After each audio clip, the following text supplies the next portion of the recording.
Hello, and happy Friday. Welcome back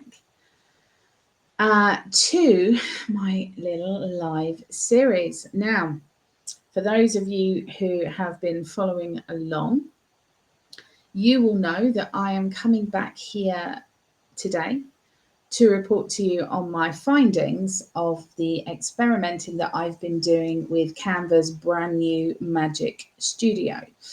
Now, you'll remember at the start of the week, I talked to you about two new pieces of kit that were out there. There was the Google Gemini and the Canva Magic Studio.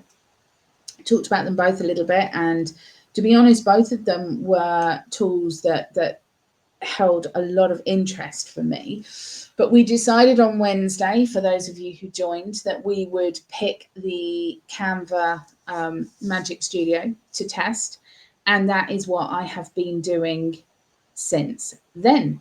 So now it is time for my honest verdict. As always, I have tested it for real. I've looked at workflows, I've looked at real content, and I even tried to repurpose the live that I did on Monday. I obviously had the video saved. So I tried to take that video and repurpose it into shorts for the likes of YouTube and Reels for Instagram and other social media channels with some interesting results. I'll leave it at that for now. So my goal, for those of you that were with me, will remember that my goal was simple. Could Magic Studio save me time in my weekly content system? Now, I put quite a tall order here because my content strategy is already very streamlined because of the work that I do. And I wanted to know, I set a tall order and said, could Magic Studio shave another 40% off the time that I currently use to generate my content? I tested 3 separate things: turning long form lives into shorter clips for Instagram, LinkedIn, YouTube Shorts. I looked at using Magic Write for captions and copy ideas. And I also wanted to see how well it respected my 2 completely different businesses with very different brand kits, because at the end of the day, consistency matters. And if I'm going to outsource my business, if you like, to a system, I want to know that it doesn't cloud the message that I'm giving out. You know, if it's AI Alchemy, it's got to be very much AI Alchemy. If it's one of my other businesses, it has to be completely in that lane. So that's really where I came from when I was putting my testing in place. So, verdict. The interface is beautifully intuitive. It's simple, it's fast, and genuinely, it's actually quite fun to use. And I say that knowing that people who are non-techie are going to be like, fun? How can that be fun? But trust me, have a go. It is one of the nicer systems out there for us to use at the moment. Magic Write impressed me. It really successfully kept my tone of voice consistent in the messaging that it wrote. You know, you could literally put that in front of somebody and they would quite happily believe that I personally had written it. So I was very impressed with that.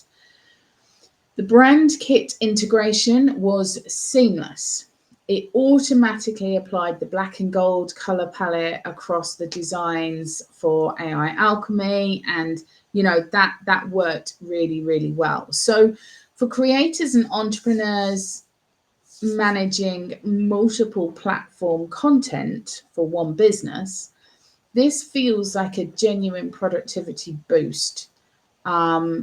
You know, the fact that you can generate all of these different things and say, right, well, I want this one for Instagram, this one for Facebook, this one for LinkedIn, because of course they all want slightly different sizes and formats and can take more words or less words or whatever. That for me was a big tick in a box there. Where it fell short, and for me personally, this is a big limitation, came down to file size. So when I tried to upload the Monday video, now when I was with you guys on Monday, I think I probably only talked for 4, maybe 5 minutes. It wasn't a long video. But when I tried to upload that video to test the Magic Reel feature, that file size was too large. So for somebody who might be producing much longer form content, you know, a YouTube video or a training video, and you want to sort of take snapshots of that for marketing purposes, that's going to be a real sticking point. Now, it could be a system restriction, or maybe it's a workflow tweak that I need to adjust and learn. But it's a key thing to note if you're planning to repurpose any long form lives.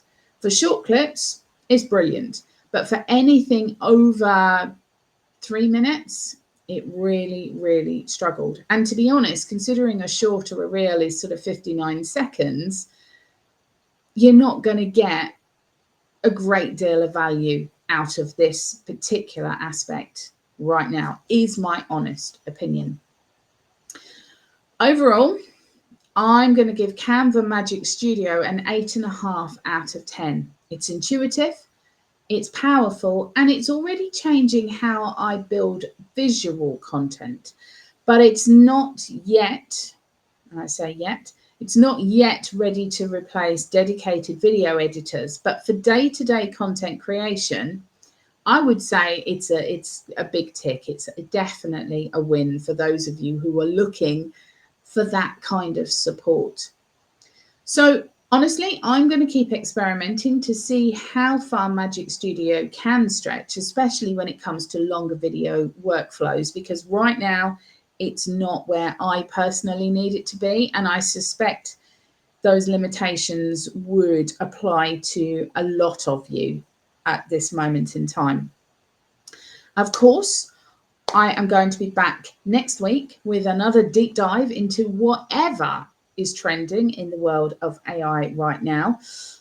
Whatever is big news, new developments, new hacks, who's buying who, whatever that might be.